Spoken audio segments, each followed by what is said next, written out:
vamos falar um pouquinho de Rússia, né? Depois eu vou voltar aqui ao Solzhenitsyn, mas tem esse livro aqui que me impressionou muito, chama The Man Without a Face, né? O Homem sem Face, The Unlikely, ele está com a face dele aqui, metade, né?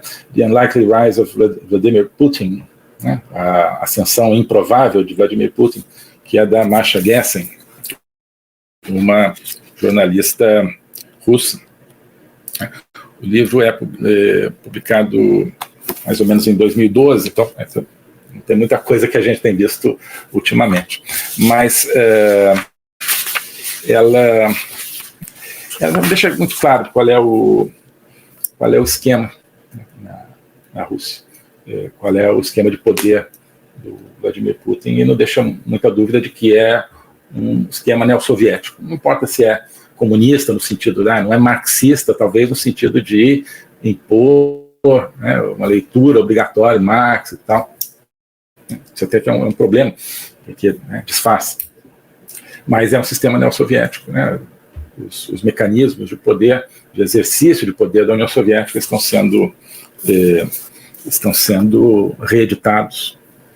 Isso desde o começo do governo Putin, agora muito mais, como uma espécie de estado de exceção que ele declara depois da invasão à Ucrânia, né? Então, vou ler uma coisa aqui que ela coloca, por exemplo.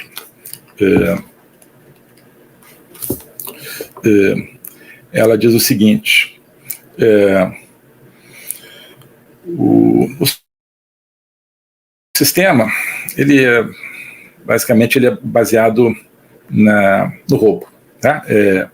O Putin e o seu entorno, eles sofrem de pleonexia, que é, segundo ela, o desejo insaciável de ter aquilo que é dos outros, né? Eu diria, né? O desejo de roubar.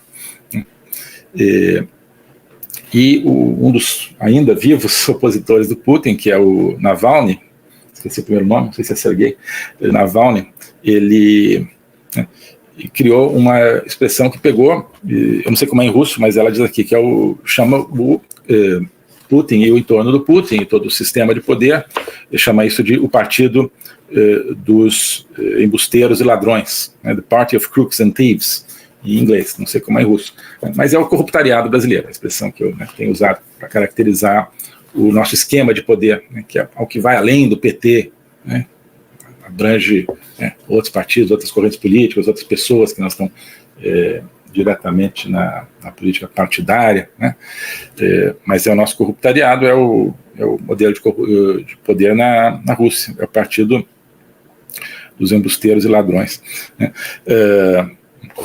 Navalny, né, baseia a sua campanha anti-Putin na anticorrupção, e né, até um certo ponto as pessoas estavam comprando isso, mas havia, segundo ela, até mais ou menos justamente em 2011, 2012, uma certa esperança de que, olha, está tão gritante a corrupção e a tirania do Putin que as pessoas vão se revoltar. Mas deram um jeito, né? Mataram Bom, nunca teve lava-jato lá, mas sim, mataram o que quer que correspondesse a alguma esperança de combater a corrupção lá, e assim por diante. Mataram, né, não só metaforicamente, mas matando as pessoas, né? Mataram vários dissidentes, volta e meia algum tem um infarto, assim, fulminante, sem ter nenhum problema cardíaco, algum come alguma comida estragada, né, que morre e tal. Então, isso acontece muito, né? É raro, mas acontece muito. Então, eleições manipuladas. Então, ela diz assim, olha, em cada eleição, o Kremlin, em cada eleição presidencial, sobretudo, né? Hoje estava tendo eleições municipais na Rússia, né? E, inclusive, eu vi a notícia de que em muitos municípios a votação é não só eletrônica, mas é à distância. Você vai no seu computador e vota, e deve ser super, né, confiável, né? Deve ser super infraudável o esquema lá. Bom, então, mas de toda forma, né, não só essa peculiaridade aí do sistema de votação russo,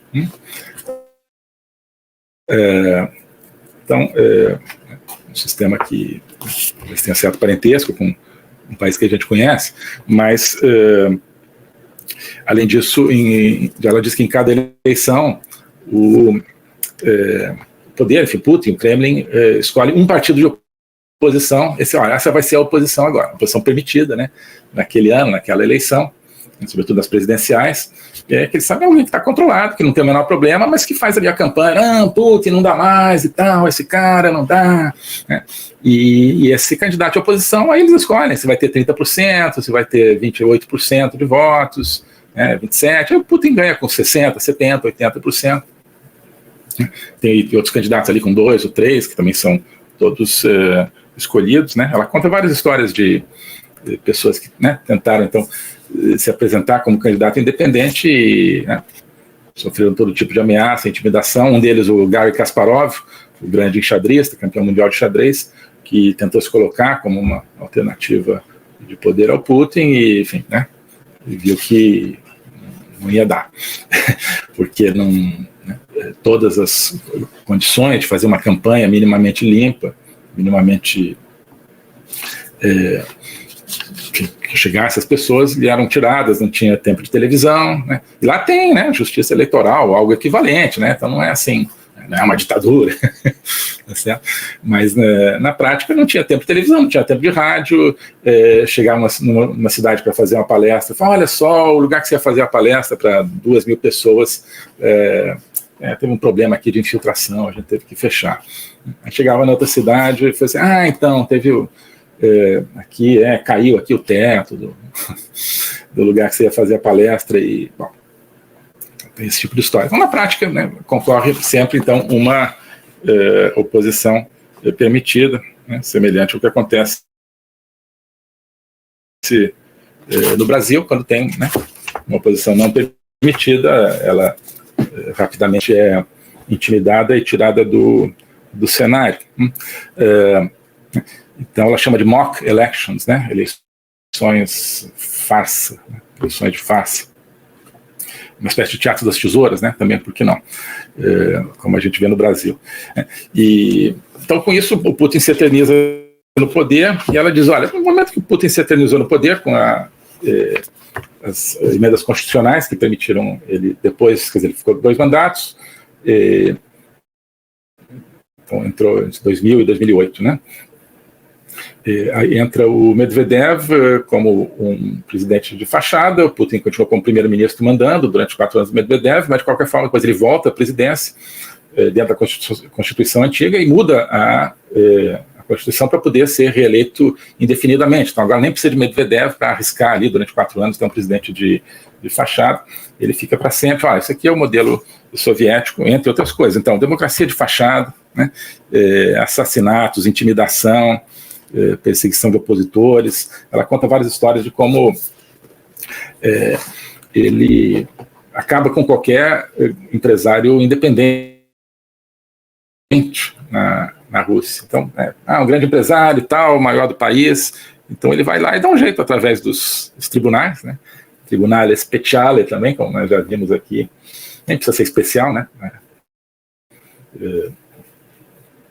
Do jeito que as coisas funcionam lá.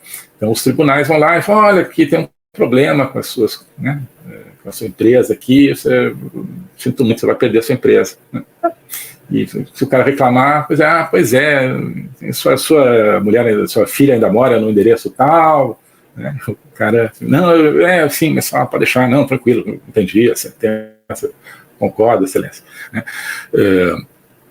Então, e com isso, né, o Putin vai tomando para ele e redistribuindo para a sua turma o poder econômico, e, né, então é o poder político que faz o poder econômico, e não o poder econômico que faz o poder político. Já falamos disso aqui um pouco, né, a gente tem essa ideia de que em regimes desse tipo, né, você tem então uma elite econômica que se apropria do poder. Não é assim, não é assim.